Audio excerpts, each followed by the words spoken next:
네, 성경 정독반입니다. 욥기 38장 39절부터 읽어 나가겠습니다. 성경 정독 한 절 한 절 우리 읽어 나갈 텐데요. 욥기 이제 막바지에 다다라고 있습니다. 지금부터 집중해서 우리 마무리를 잘 하시면 좋겠습니다. 욥기 38장 39절 오늘 39절부터는 야생 동물 우리를 사파리로 초대하고 있습니다. 그동안은 시간 여행을 했었습니다. 태초에 내가 땅을 창조할 때에 하늘과 땅에 기초를 놓을 때에 이 창조 세계, 창조의 어떤 그 이전의 시간까지 네가 그것을 경험했냐, 봤냐, 그곳에 있었냐, 이렇게 네가 알고 있는 그것은 의외로 작다, 적다, 생각보다 네가 모르고 있다는 것을 네가 잘 모르고 있구나, 네가 다 안다고 생각하지 마라. 욥과 욥의 친구들의 그 지혜라고 하는 것은 짧은 것이다. 우리가 모르는 것들이 우리의 그 능력 밖에 있는 것들이 너무나 많다 하는 면에서 첫 번째는 시간 여행을 했고 또 우주 여행을 했었습니다. 우주 여행, 막 별들도 보여주시고 그 별들의 움직임과 그 법도에 대해서, 질서에 대해서, 그리고 기후 현상, 비, 우박, 번개, 이슬, 이런 기후 현상에 대해서, 그리고 별자리에 대해서, 묘성, 삼성, 북두성, 이런 하늘의 그 궤도에 대해서 하나님께서는 우리가 알지 못하는 것이 너무 많다. 니들이 다 이해할 수 없는, 심지어 우리와 상관없이 어떤 한 분의 목적과 원칙과 법도와 질서대로 이 세상은 움직이고 있다는 것을 네가 잘 모른다. 네가 모든 것이 네가 생각하는 그 질서 안에 있어야 한다고 생각하고, 그렇게 되지 않을 때 난색을 표명하고 하나님에 대한 믿음도 떨어지고 하나님은 없다고 하고 인간의 그 지혜와 지식의 제한성이라는 것을 인정하지 못한 채 하나님을 너의 수준에 끌고 내려와서 하나님을 향하여 우리가 하는 말들 중에 신성 모독적인 말들도 사실 있게 되는 거거든요. 그래서 지금은 다시 이제 그 높은 하늘이라든지 어떤 그 창조 이전의 그 시간이라든지 이런 것을 쭉 설명했는데, 그러면 너무 멀리 느껴지고 너무 현실적이지 못한 것을 가지고 설명하니까, 그러면 이제 너희들 눈에 보이는 동물들에 대해서 한번 얘기해보자, 이렇게 말씀하시는 것 같아요. 지금은 무생물의 세계에 드리워진 하나님의 질서에 대해서 말씀하신다면, 이제는 우리에게 좀 친숙한 동물들과 새들의 세계로 옮겨와서 그들 속에 있는 어떤 질서에 대해서 설명해 주는 것입니다.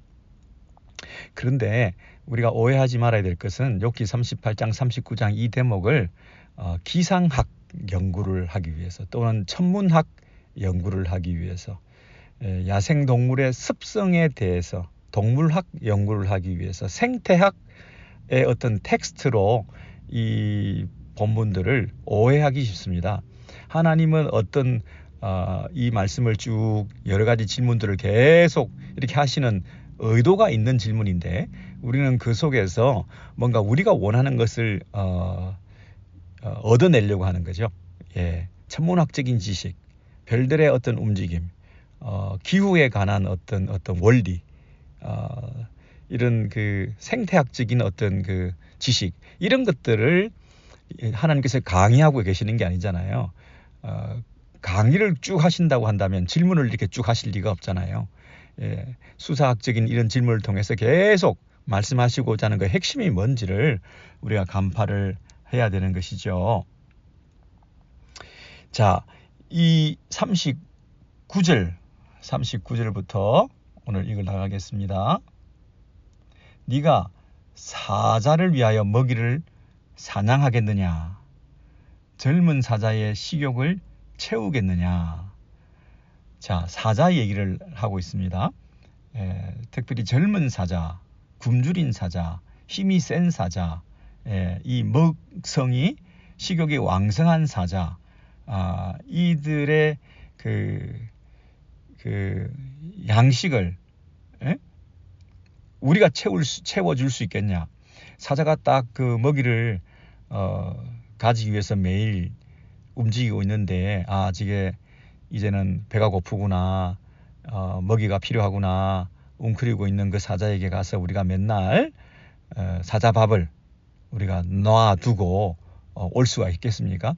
그때를 잘 알 수도 없을 뿐더러 그 근처에 갈 수도 없을 뿐더러 위험천만한 일이거든요. 그리고 한두 번은 던져줄 수 있을지 모르지만 매번 그렇게 그 사자의 생명을 우리가 책임져 주면서 먹거리를 제공을 계속 해줄 수 있겠느냐, 이 얘기죠. 그리고 이 41절에 보시면 까마귀 새끼가 하나님을 향하여 부르짖으며 먹을 것이 없어서 허우적거릴 때에 그것을 위하여 먹이를 마련하는 이가 누구냐, 그렇게 얘기했죠. 처음에는 사자 얘기를 하다가 이번에는 새에 대한 얘기를 하면서 까마귀를 예를 듭니다. 근데 까마귀 새끼라고 얘기했습니다. 까마귀 새끼가 하나님을 향하여 부르짖는다. 여러분, 이 까마귀가 우는 것을 하나님께 부르짖는 것이다, 이렇게 얘기했죠. 그리고 하나님을 향하여 부르짖으며 먹을 것이 없어서 오락가락할 때에, 허우적거릴 때에 먹는 것을 달라고 찾는 거잖아요. 그것을 위해서 먹을 것을 예비하는 자가, 마련하는 자가 누구냐? 이 질문에 대한 답이 누구겠습니까? 물론 하나님이시죠. 근데 하나님께서 그 까마귀에게 먹이를 제공하는 것은 기도 응답 차원에서 제공한다, 이렇게 말하죠. 하나님을 향하여 부르짖는다. 심지어 그 까마귀조차도 그 필요를 구하고 그가 먹는 것에 대해서 하나님을 떠나서는 생각할 수 없다는 거죠. 까마귀가 스스로 자기가 먹는 것을 해결하고 있는 게 아니죠. 까마귀가 까까하고 자기의 그 먹는 것에 대한 갈급함이 생기고 디자이어가 생기고 먹어야 될 때가 되었을 때 그것을 하나님이 들으시고 그들의 필요를 채우시는 것은 하나님이시라는 거죠. 까마귀가 스스로 먹이를 찾아다니고 있는 것이 아니고, 스스로 자급자족하고 있는 것이 아니고, 까마귀의 우는 소리를 들으시고 응답하시는 분은 하나님이시라는 거죠. 이게 하루 이틀도 아니고 날마다 하나님께서 이 야생의 까마귀, 그리고 이 사자의 먹이를 공급해 주고 계시는 분은 하나님이시다, 이렇게 말씀하십니다. 그런데 그 사자가 40절에 보시면 그것들이 굴에 엎드리며 숲에 앉아 숨어 기다리느니라 그랬습니다. 그 사자가 어떻게 먹이를 얻느냐 하면 굴에 엎드려 숲에 앉아서 살림에 누워서 숨어서 기다리고 있다 그랬습니다. 그 기다림을 통해서 그 자기의 먹이를 사냥하는 이 사자의 그 본능적인 이런 습성과 이 먹이를 해결하는 이 방법과 이런 방식으로 그들의 먹거리를 해결하시는 것은 누가 다 그걸 하고 있느냐, 이런 얘기죠. 사자가 자기가 잘해서 이걸 양식을 날마다 챙겨 먹는 게 아니라 그러한 습성과 본능을 질서를 주셔서 그 사자로 하여금 먹거리를 해결할 수 있도록 하시는 분이 누구냐는 거죠. 예, 우리가 그 어떤 질서를 부여한 게 아니라는 거죠. 우리가 사자가 배고플 때마다 먹이를 던져줄 수 있는 게 아니라는 거죠. 예, 그 까마귀나 그 사자나 하나님께서 이 모든 일들을 통제하고 보살피고 계신다는 것입니다. 자, 무슨 말이냐면 이 배고픈 야생의 젊은 사자가 사냥감을 막 노리고 있는데 그 사냥감을 노리고 젊은 사자가 배고픈 가운데 있는 그들의 문제를 우리는 사실 스스로 해결해 줄 수도 없고 그 문제를 해결해야 되겠다고 생각해 본 적도 없고 그런 부분까지 우리가 신경 쓰면서 사자가 이 먹는 거를 우리가 책임져 주면서까지 이 땅에서 살아갈 수가 없는 거죠. 우리는 우리 문제도 해결 못 하는데, 그죠? 예. 그러니까 이 세상에는 내가 관여할 수도 없고 내가 상관할 수도 없는 많은 일들이 세상 천지에 지천에 널려 있다는 거죠. 이 모든 세상에 하나하나 신비가 아닌 게 없고 우리의 영역 통제와 보살핌의 영역 밖에 일어나는 일들이 거의 대부분이라는 거죠. 예. 그런 면에서 우리가 이 땅에서 조금 이해가 안 된다고 이 평등하지 못하다, 공평하지 못하다, 무질서하다, 내가 불편하다, 이 억울하다, 이렇게 생각하는 그 모든 것들에 대해서 우리가 너무 많은 얘기를 하고 있다는 것, 우리가 너무 많은 나에게 일어난 작은 일들로 인해서 내 인생에 일어난 크고 작은 이런 재앙과 어려운 일들을 통해서 이게 있을 수 없는 일이 일어난 것이냐, 왜 이런 무질서가, 왜 이런 재앙이, 왜 이런 난폭함이 내 인생에 개입이 되어서 나를 힘들게 하느냐라고 우리가 항변하고 있는데, 세상에는 우리가 생각하지 못하는 영역에서 우리의 손이 미치지 않는 놀라운 일들이 더 많이 일어나고 있다고 하는 것을 네가 알아야 된다, 이렇게 말씀하시는 겁니다. 네가 하찮게 생각하는 그 까마귀 새끼조차 하나님께 부르짖어서 기도 응답으로 하나님께서 먹고 먹이고 살리는 그 하나님과의 관계가 이 자연과 이 피조 세계와 하나님 사이에는, 창조주와 피조 세계 사이에는 하나님이 부여하신 질서와 원리와 섭리대로 하나님이 그들을 창조해 놓으시고 보살펴 주시면서 지금도 이 세상을 이끌어 가심이 있다는 거죠. 까마귀 그 새끼가 아무것도 아닌 것 같은데 그가 하루하루 살아가는 게 하나님과의 관계 속에서, 창조주와 피조물 사이에 그 내밀한 관계 속에서 그들이 지금도 존재하고 있다는 것입니다. 즉, 이 얘기는 뭐냐면 이런 작은 미물조차도 하나님과 관계성 없이는 지금 존재할 수 없는 것인데, 그런 미물조차도 하나님께서 버리지 않고 계시는데, 신약식으로 얘기하면 참새 한 마리도 하나님께서 허락하시지 않으면 땅에 떨어지지 아니하시는데, 그 얘기죠.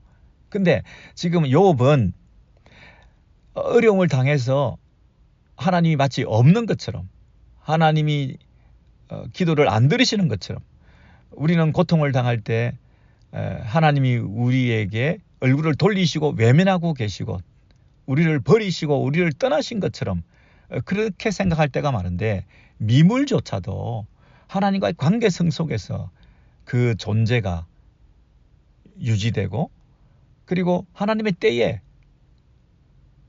때를 따라 공급하심을 통하여 그들을 살리신다고 한다면, 니들이 조금 힘들다 하지만 하나님께 부르짖고 그 하나님의 때 응답해 주시고 너를 향한 계획 가운데 지금도 너와의 관계성을 더 깊이 가지기를 원하시는 하나님을 붙들어야지, 네가 좀 힘들다고 해서 창조주를 버리고 하나님은 없다 그러고 하나님께 실망하고 신성모독적인 말을 하고 그랬어야 되겠느냐, 그 얘기를 하는 겁니다. 여러분, 여기서 우리가 세상 사람들은 하나님을 믿지 않습니다. 무신론자들이잖아요. 무신론자. 그런데 우리는 유실론자입니다. 그죠? 예. 하나님을 믿는 사람들입니다. 근데 여기에 어떤 게 있냐면 이실론자라는 게 있습니다. 이실론자, 예. 자연실론자. 예. 그 얘기는 뭐냐면 이 세상을 하나님께서 만들어 놓으신 창조주로서는 존재하시는데 이 땅에 어떤 질서를 부여하고 자연 법칙을 허락하시고 자연 스스로 기계적으로 돌아가게끔 만들어 놓으시고 하나님은 일일이 까마귀에게나 욥에게나 참새에게나 사자에게나 이렇게 간섭하지 않으신다는 그런 입장이 자연신론주의자들입니다. 자연 자체가 하나의 신이 되어 있다는 거죠. 그 이신론이라고 합니다. 디이즘, 데이즘, 디이즘, D-E-I-S-M, 디이즘이라고 하는 이 이신론주의자들, 시계를 만들어 놓고 흔히 그런 비유를 쓰죠. 태엽을 감아 놓고 그리고 스스로 시계가 가도록 내버려 놓는다는 얘기죠. 시계를 만든 시계 세공업자가 시계에 태엽을 감아놓고 그 다음부터는 모르는 거죠. 떠난 거죠. 내버려 둔 거죠. 뭐 가끔 와서 태엽을 다시 감아줄 수는 있겠죠. 그런 정도로 세상이 저절로 돌아가게끔 이렇게 만들어 놓았다 라고 하는 그런 이실론자들, 이 사람들은 어떻게 보면 결국은 무신론자들입니다. 그 옛날에 빵세의 파스칼이 한 얘기 중에 그런 얘기가 있습니다. 이 이실론자들은 무신론자나 뭐 다를 것도 없다, 뭐 이런 얘기를 했던 걸 제가 기억하는데요. 그러니까 이 세상을 만들어 놓으신 분이 세상이 스스로 돌아가게끔 내버려 두시고 본인은 관여하지 않으신다. 지금 마치 욥은 그런 느낌을 가졌다는 거거든요. 욥도 창조주 하나님을 믿습니다. 그리고 그 하나님을 유일한 하나님으로 인정합니다. 그런데 지금은 그 하나님과 관계성이 없다. 까마귀 새끼 한 마리보다도 더 하나님과의 관계가 아득하다. 느낄 수 없다. 이 절규를 우리가 할 때가 있습니다. 내일도 해가 뜬다. 내일 뜬다는 것은 경험론적으로 어제 떴으니까 내일 뜬다, 이렇게 보시면 안 된다고 제가 늘 말씀드렸죠.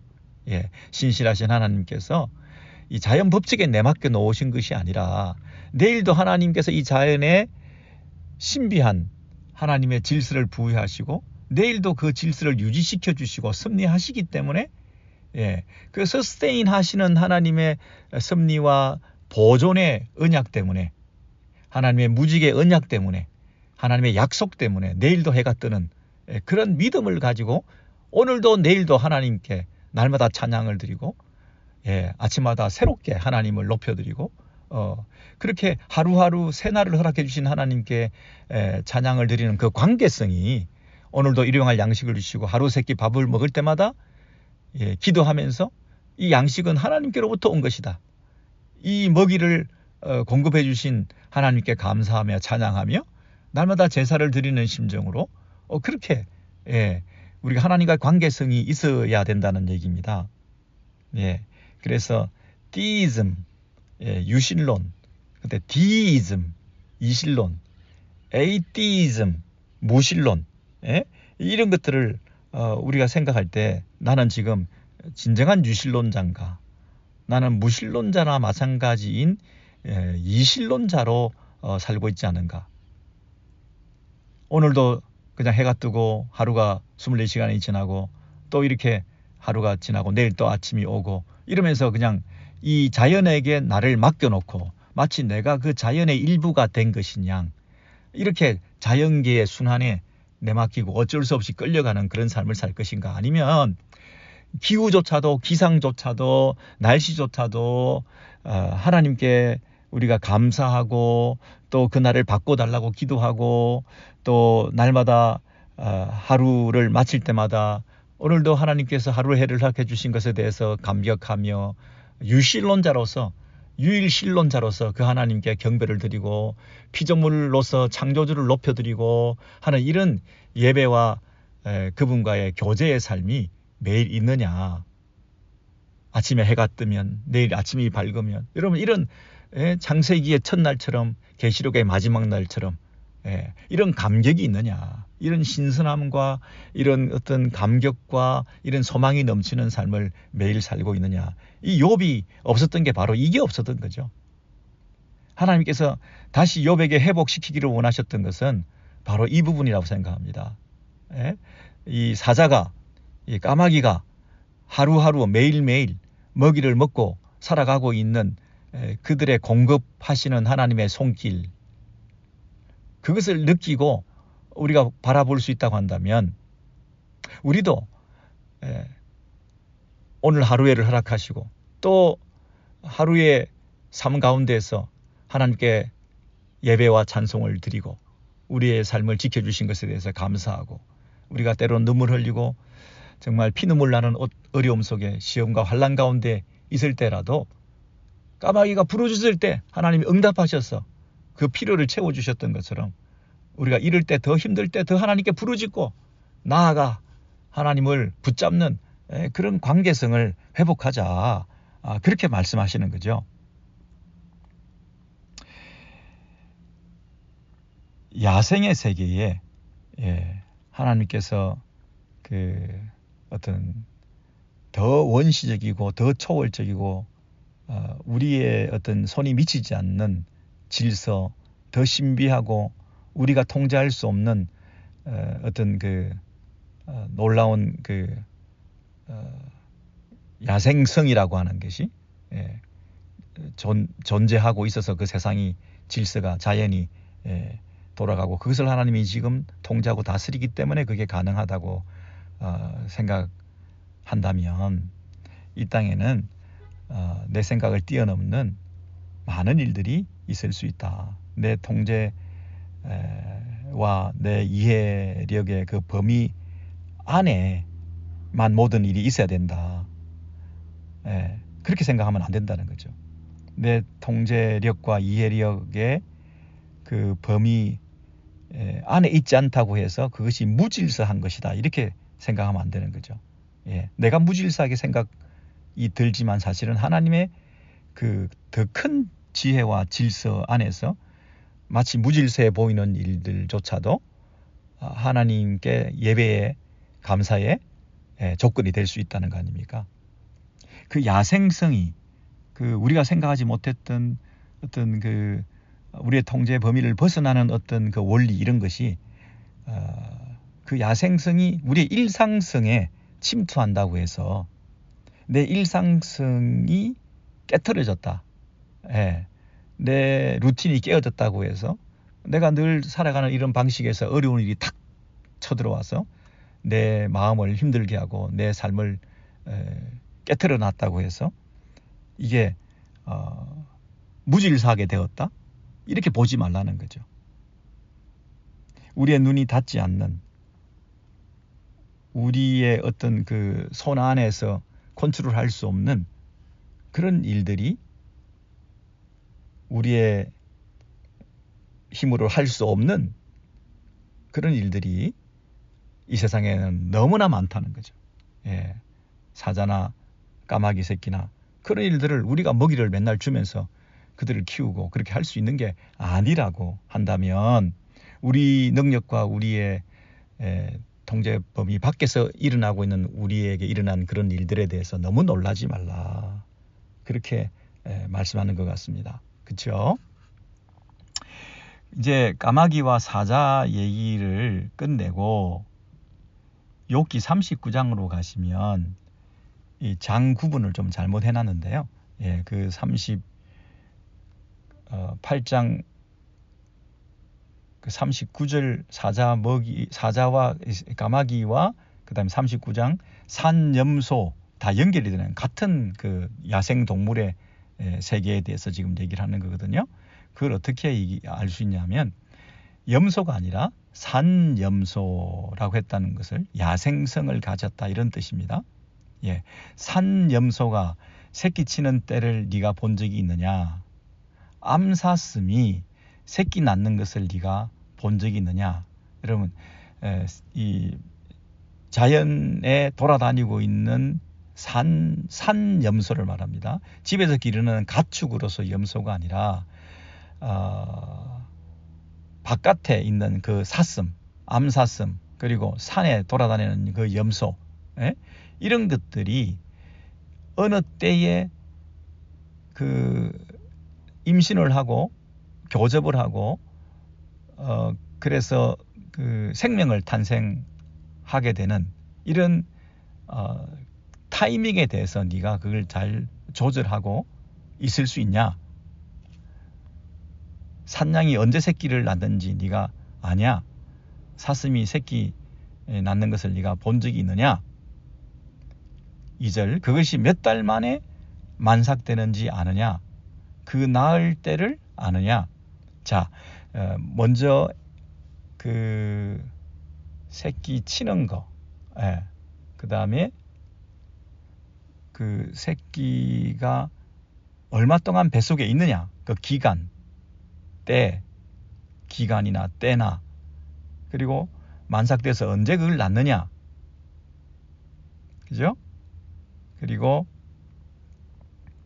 3절에 보시면 그것들은 몸을 구부리고 새끼를 낳으니 그 괴로움이 지나가고, 그 괴로움이 지나가고라는 것은 무슨 뜻입니까? 그 진통의 시간들이 있다는 거죠. 누구나 이 새끼 한 마리도 양 한 마리도 염소 한 마리도 진통의 시간들이 있다. 괴로움이 지난다. 그 기간이라는 게 있다. 그 만삭이 되는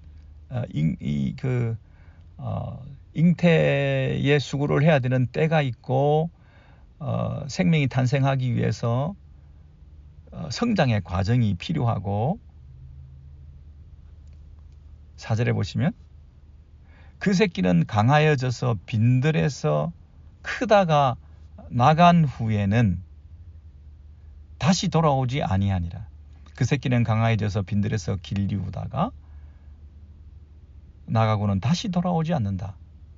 여러분, 이게 그 새끼가 장성한 하나의 그 어덜트가 되기까지 큰 성체로 자랄 때까지 그 과정을 지금 임신하고 그 새끼가 만삭이 되고 또 몇 달 만에 기간이 지나서 언제 출산하고 그리고 진통하고 그리고는 성장과 성숙의 과정을 빈들에서 보낸다. 여기서 빈들에 동그라미를 치시면, 이 빈들이라고 하는 것은 사람의 손이 닿지 않는 곳이다. 심지어 혼자만 있는 곳이다. 지 부모들을 떠나기도 한다. 새끼가 그 어미와 아비를 떠나서 혼자서 그곳에서 있는 시간들을 경험하다가, 그 누구도 간섭하지 않고 그 누구도 보살피지 않는, 그 말은 역설적으로 하나님만이 아시는, 짐승 새끼 한 마리도 이렇게 태어나면서부터 성장하면서부터 진통하면서부터 출산하면서부터 그리고 이 하나의 이 성체로 자랄 때까지 이 모든 과정이 우리 손에서 일어날 수 없는 일들이고 우리의 보살핌이나 우리의 통제 범위 밖에서 일어나고 있는, 그 오직 하나님께서만이 그를 아시고 보시고 완성시키시는 그런 과정을 거치게 된다. 이렇게 말하죠. 여기 새끼라는 말이 자주 나오는데요. 이 새끼라는 말은 그만큼 약하고 힘이 없는 존재들을 말하겠죠. 약하고 힘이 없는 존재들일지라도 그들을 기르시고 키우시고 완성시키시는 분은 누구냐? 이 얘기를 하고자 하는 겁니다. 사람이 전혀 손댈 수 없는, 손길이 닿지 않는, 심지어 우리가 보살필 수 없을 뿐만 아니라 우리가 관찰할 수도 없었다. 우리가 볼 수도 없었다. 우리가 볼 수도 없는 그 장소, 그 빈들에서 오직 그들만이 어미 곁을 떠나 어미의 도움을 받지도 않고 그리고 다시는 어미에게 돌아오지도 않는 그 독립의 과정, 그것이 신비로운 것이라는 거죠. 여러분, 동물이나 사람이나 할 것 없이 이 편한 사람끼리, 친한 사람끼리, 이 태생적으로 함께 있는 사람끼리 계속 지내고 싶은 게 있겠죠. 친한, 편한, 가까운, 익숙한 곳에서 끝까지 버티면서 독립하지 않고 자립하지 않으려고 하는 사람들이나 동물들일 텐데, 그 어린 것들이, 새끼들이 어느새 신체적으로 뿐 아니라 본능적으로 그런 독립적인 태도를 가질 수 있도록 하나의 어른으로서, 성체로서 자라며 재구실을 할 수 있도록 그 빈들에서 그 훈련의 과정을 거치게 하시는 분은 누구냐는 거예요. 그런 어떤 사이클을, 이런 생육과 번성과 완성과 이 괴로움과 진통과 출산과 이런 출가와 스스로 일어서는 이 모든 그 하나의 이 과정을 누가 그때그때 하루하루 순간순간 책임지시고 주관하고 계시느냐. 그 과정 중에 한 부분이라도 네가 사람들이 관여하고 있고 그것에 도움을 준 적이 있느냐, 이런 얘기를 하는 거죠. 여러분, 여기서 주로 아까도 말씀드렸지만 말하고자 하는 것은 뭐냐면요, 빈들 그리고 산, 가축이 아니다, 이런 뜻입니다. 가축, 집에 있는 가축들은요, 사람들이 이렇게 먹이고, 동물원에 있는 사자들은 사람들이 때를 따라 공급해주고 이러면서, 그 다음에 제주도 넘게 하고, 사람들이 길들이기도 하고, 사람들의 통제 안에 있는 거잖아요. 그렇죠? 그리고 사람에게 유익이 되기도 하고, 사람을 위해서 밥 갈기도 하고, 사람에게 도움이 되고자 우리가 컨트롤할 수 있다고 자꾸 생각하고, 이 동물들의 세계에 대해서 네가 쉽게 생각하는가 본데, 내가 너를 데리고 가는 것은 저 들녘의 빈들에, 그리고 야생성을 가지고 있는, 네가 컨트롤할 수 없는 인간의 통제 범위 밖에 있는 이 야생동물들의 세계를 네가 봐라.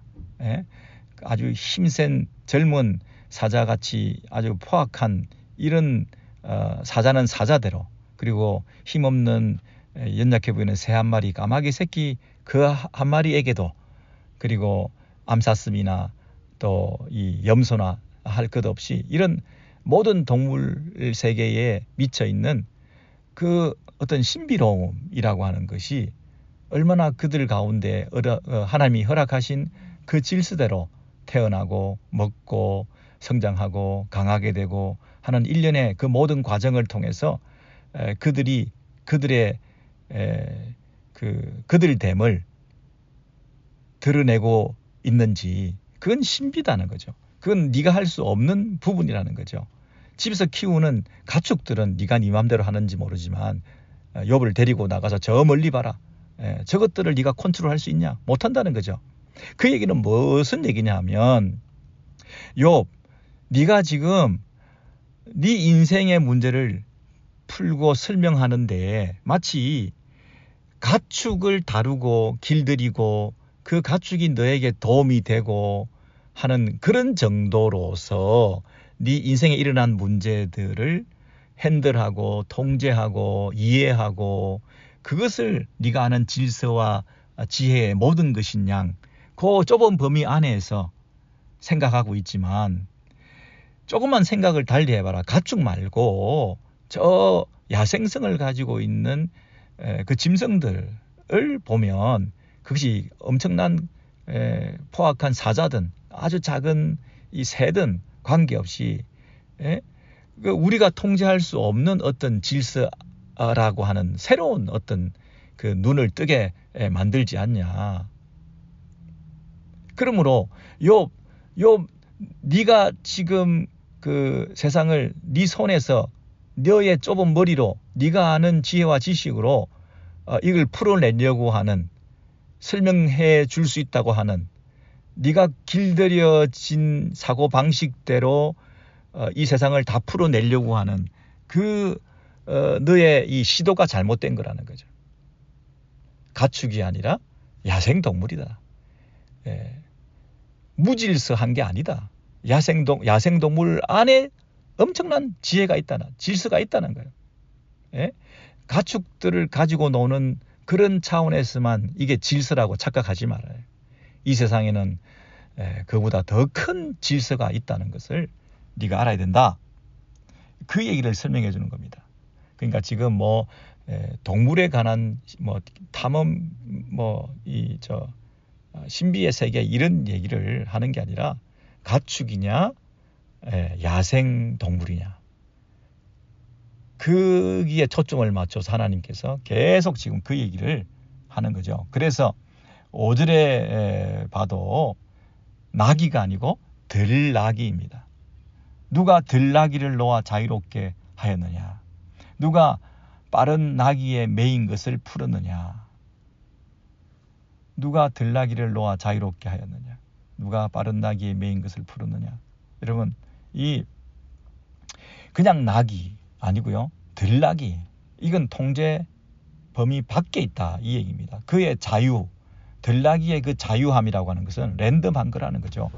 우리 스스로 그 나귀를 길들이기는 힘들다는 겁니다.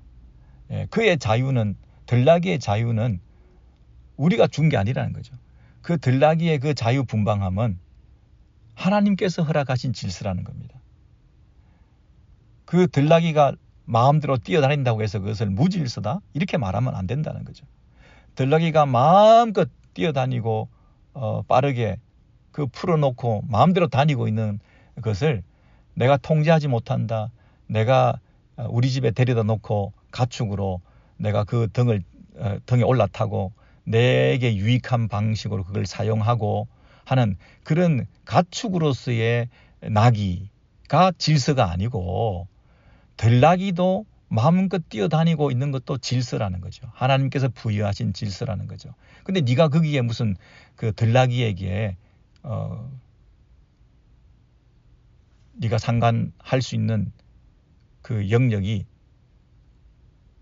네가 들나귀하고 어떤 그 관계성이 전혀 없는데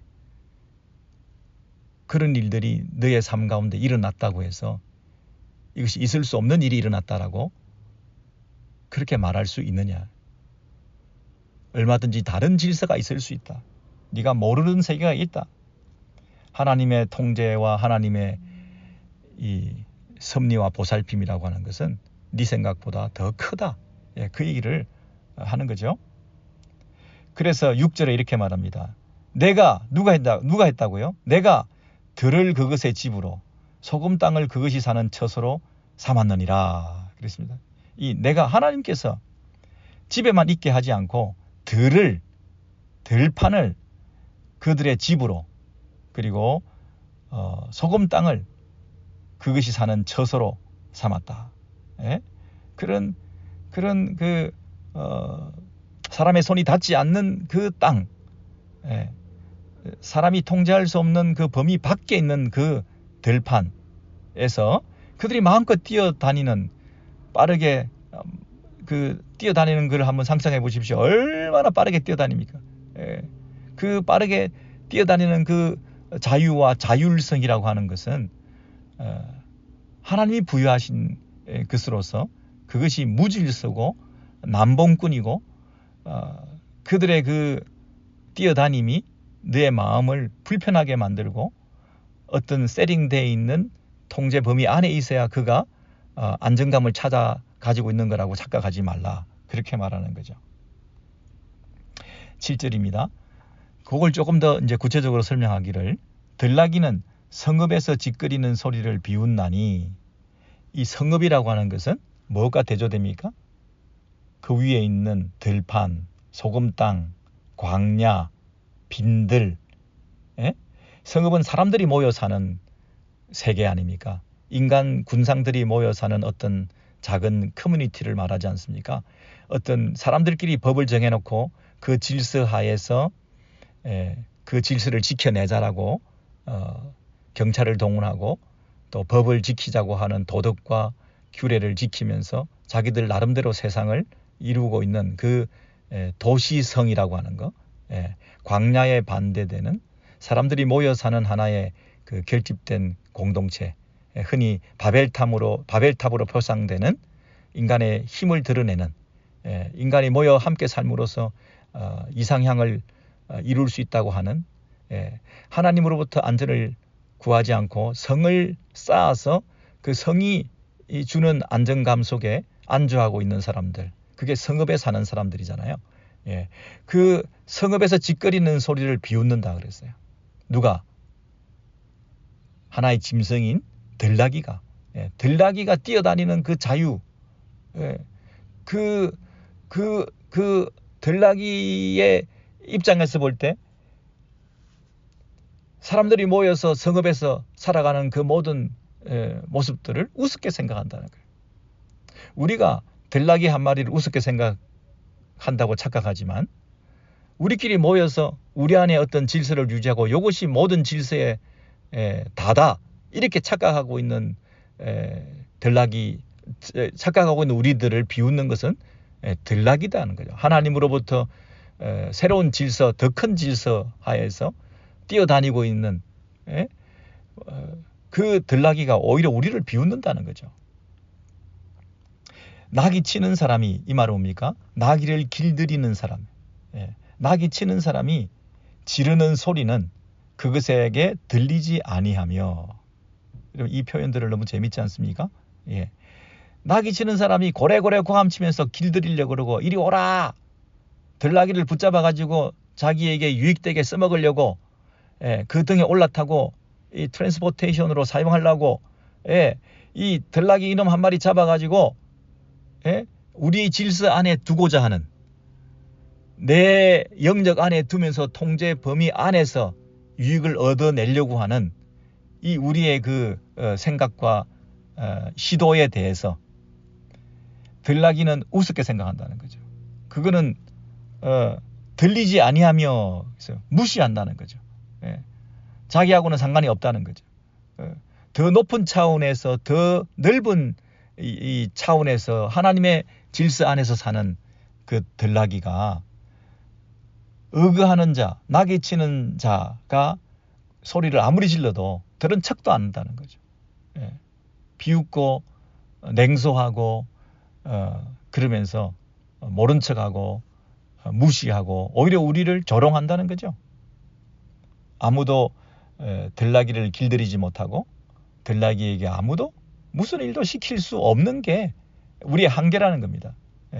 우리가 이렇게 많은 한계를 가졌다는 거예요. 들나귀 한 마리도 우리 마음대로 제어할 수 없는 것이 우리의 인생의 한계라는 거죠. 그런데 우리가 세상을 마치 다 설명하고 이해하고 할 수 있을 것이라고, 들나귀가 뛰어다니는 일이 우리 삶에 침투해 올 때, 야생성이 일상성에 침투해 들어올 때 우리는 일상성이 깨트려져 가지고 이 무질서를 힘들어하고 있는 것이 너희들 아니냐. 더 큰 하나님의 질서 안에서 우리가 일상성, 우리 안에 있는 그 마음의 평강, 그것을 늘 유지할 수 있는가? 우리의 평상심이라고 하는 것은 내 통제가 스스로 할 수 있는 영역 안에서만, 내 이 성읍 안에서, 내가 세운 나의 이 성 안에서만 내가 주인 노릇하고, 내가 하나님 노릇하고, 내가 왕 노릇하고, 내가 모든 것을 컨트롤할 수 있는 이 내 성 안에서 이 평상심만 유지하고 있다면 그것은 진정한 믿음이 아니라, 이렇게 말하는 거죠.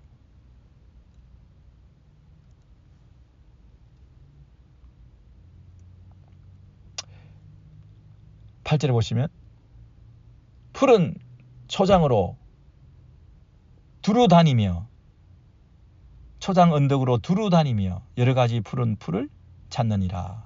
누가요? 그 들나귀가 아무리 길을 들이려고 붙잡아가지고 일을 시키려고 우리의 질서 안에 들어오게 만들려고 해도 들나귀는 코웃음 치면서 콧방귀 치면서 자기가 원하는 푸른 초장으로 두루 다니며 그것도 다양한 삶의 방식을 누리고 다양한 먹거리를 추구하고 여러 가지 푸른 풀을 찾으며 먹는 그 먹거리를 해결하고 자유롭게 살아갈 수 있는 그런 마음껏 뛰어다니는 풀이란 풀은 다 자기 것으로 먹고 산이란 산은 다 기웃거리면서 그게 뭡니까? 두루 여러 가지 삶의 다양성 자기 나름대로 살아가는 하나님이 허락하신 축복의 색깔들이 무지개 색깔처럼 너무나 많이 있다는 거죠. 근데 그런 아름다운 삶을 풍성한 삶을 다양한 삶을 풍요로운 삶을 그 나귀 새끼 한 마리도 살아갈 수 있도록 하나님께서 허락하셨는데 우리는 왜 이렇게 단조롭게 사느냐는 거죠. 왜 우리는 이 평소에 이 영역 안에서 가두어져 가지고 하나님도 없다 그러고 내가 주인 노릇하면서 내 평상심이 깨지고 일상성이 깨트려져 가지고 이렇게 공고하게 부르짖으면서 힘들게 믿음이 없는 사람인 것처럼 하나님이 허락하신 그 부유함을 누리지 못하고 이렇게 살아가는 이유가 뭐냐 이렇게 반문하시는 거잖아요. 이런 수사학적인 질문들이 다 우리를 향해서 욥을 향해서 이것을 깨달으라고 하는 그런 질문들이잖아요. 이게 뭐 들나귀의 생태학이나 뭐 까마귀가 어떻게 뭐 먹이를 얻나 이런 이 짐승들에 대한 얘기를 하고 있는 게 아니라 우리의 믿음을 지금 책망하고 계시는 거잖아요. 그리고 9절부터 보시면 이번에는 들나귀가 아니고요. 뭐겠습니까? 그냥 소입니까? 아니죠. 들소죠. 들소. 집에서 기르는 가축으로서의 소가 아니라 들소가 그래서 들소가 어찌 기꺼이 너를 위하여 일하겠으며 네 외양간에 머물겠느냐. 여러분 이 말씀의 의미를 아시겠죠? 너를 위하여 일하겠으며 네 외양간에 머무는 소는 그냥 소입니다. 가축으로서 소입니다. 근데 들소라는 새로운 세상이 있다는 거죠. 들소라는 새로운 삶의 방식이 있다는 거죠. 소로서 외양간에 머물게 하고 너를 위해서 일하는 그 소의 테두리 안에서만 네 인생을 자꾸 보지 말고 들소라는 새로운 차원에서의 너의 삶의 어떤 영역과 지경을 넓히면서 믿음의 지평을 넓히면서 이런 질서, 이런 영역, 이런 섭리, 이런 자유, 이런 축복, 이런 새로운 세계, 이런 새로운 영적인 눈을 뜨게 만드는 하나님의 더 크신 솜씨와 지혜와 능력과 다스림 안에 우리가 거할 때 우리는 자유할 수 있다는 거죠. 우리가 일희일비하지 않고 이 땅에서 크고 작은 일들에 너무나 마음이 빨리 무너지지 않고 더 길게, 더 넓게, 더 높게, 더 깊이 하나님을 생각하며 감사와 찬송을 드릴 수 있다는 거죠.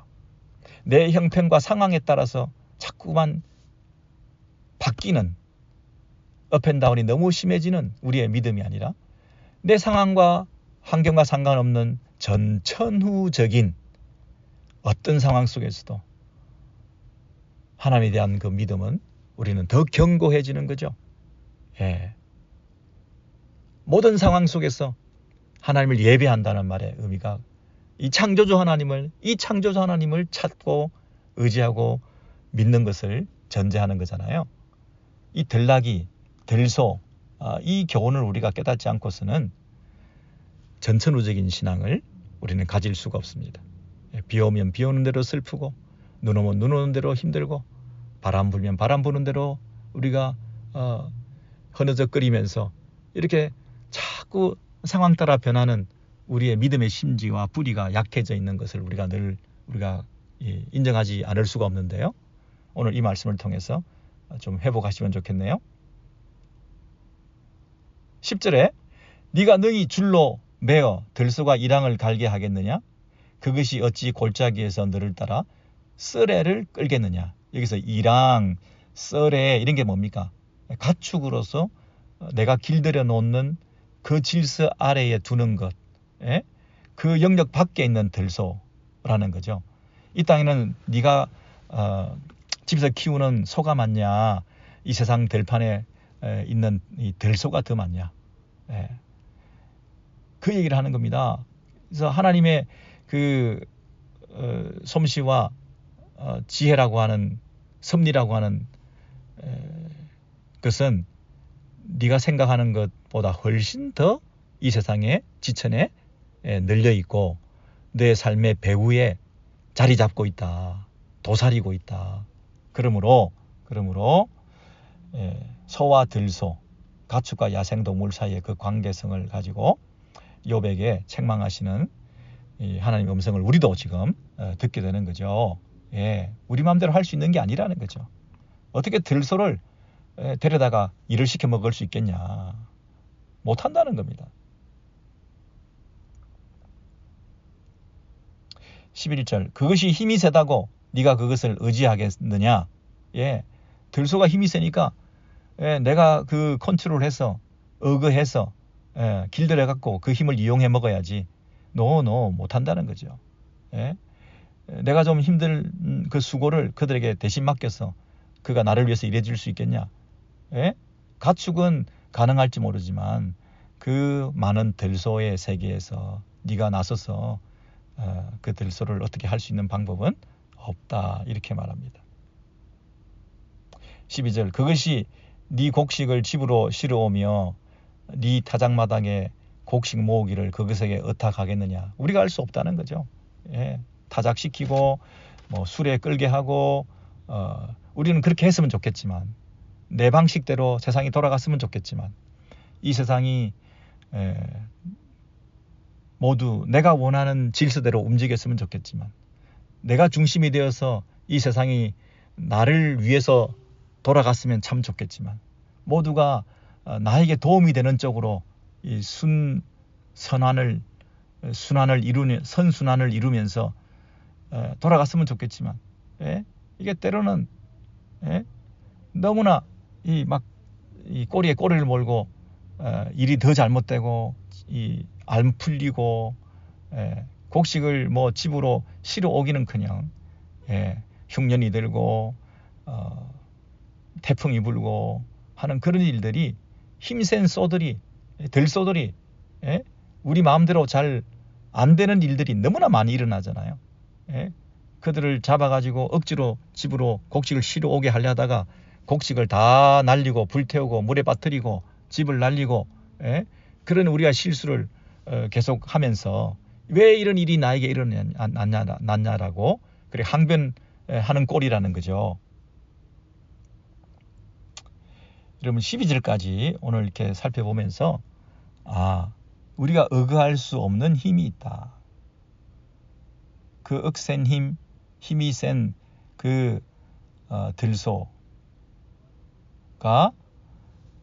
난동을 부리고 내가 통제할 수 없는 범위 밖에서 미쳐 날뛰는 것 같은 그런 모습을 보이지만, 그것도 하나님의 질서 아래에 있는 것이다, 이렇게 말하는 거죠.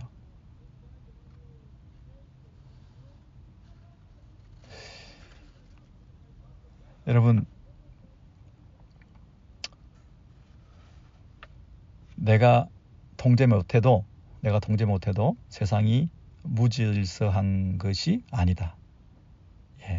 왜냐하면 하나님의 더 큰 질서가 작동하고 있기 때문이다. 그리고 욥은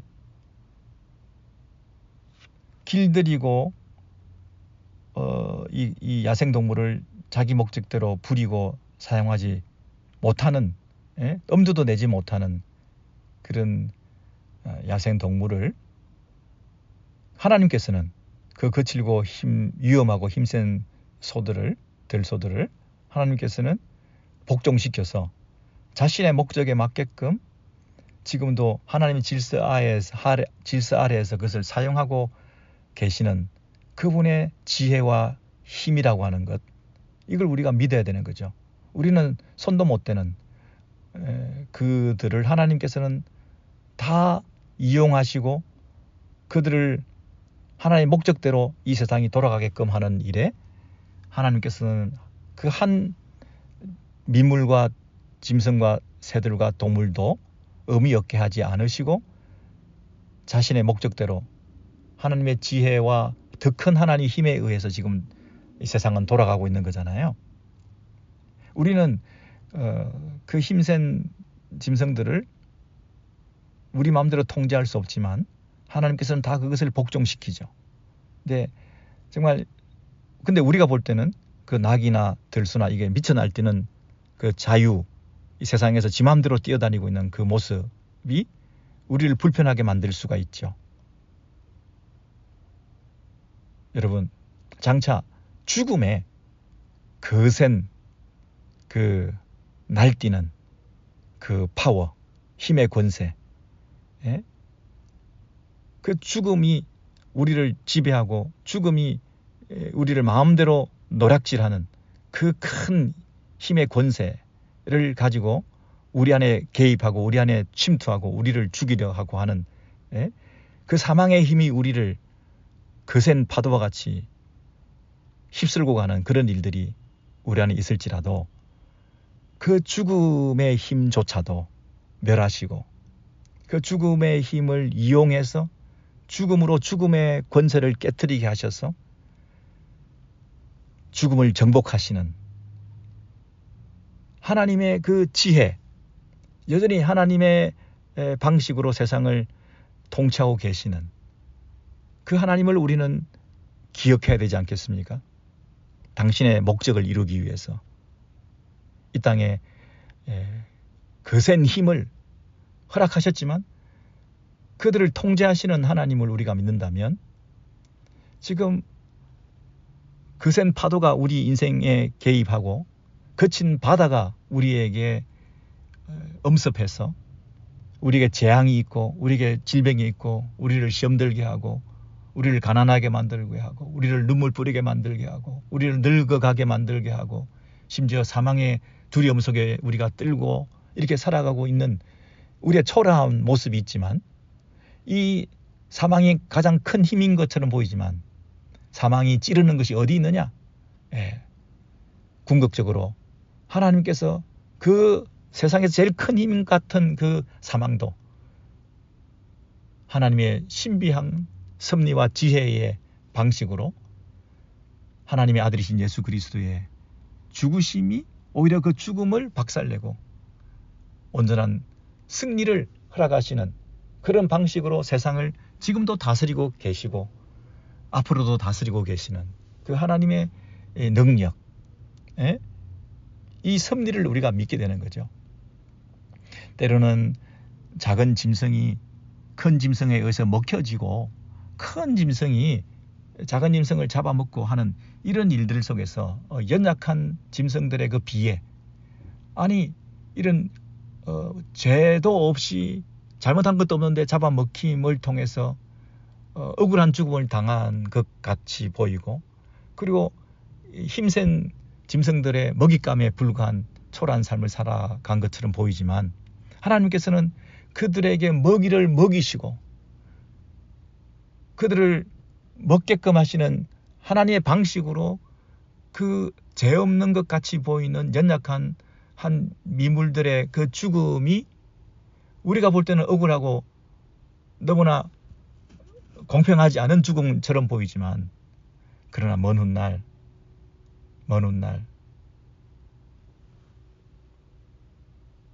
한 사람의 죽음을 통해서 억울한 죽음을 통해서 무죄한 죽음을 통해서 모두를 살리는 이런 방식으로 하나님은 세상을 다스리고 계신데 의미 없이 억울하게 연약한 짐승들이 그냥 죽음을 당한 것이 아무 가치 없는 죽음이라기보다는 때로는 그 죽음조차도 그 연약한 의미 없는 그 죽음조차도 다른 사람들을 살리는, 다른 동물들을 살리는 일에 쓰임 받을 수 있는 이 원리가 욥에게도 한번 적용해 본다면, 무죄한 자의 고난 때문에 절규하고 있는 욥에게 이런 억울한 죽음, 억울한 고난, 이런 것들이 과연 의미가 없을 것인가?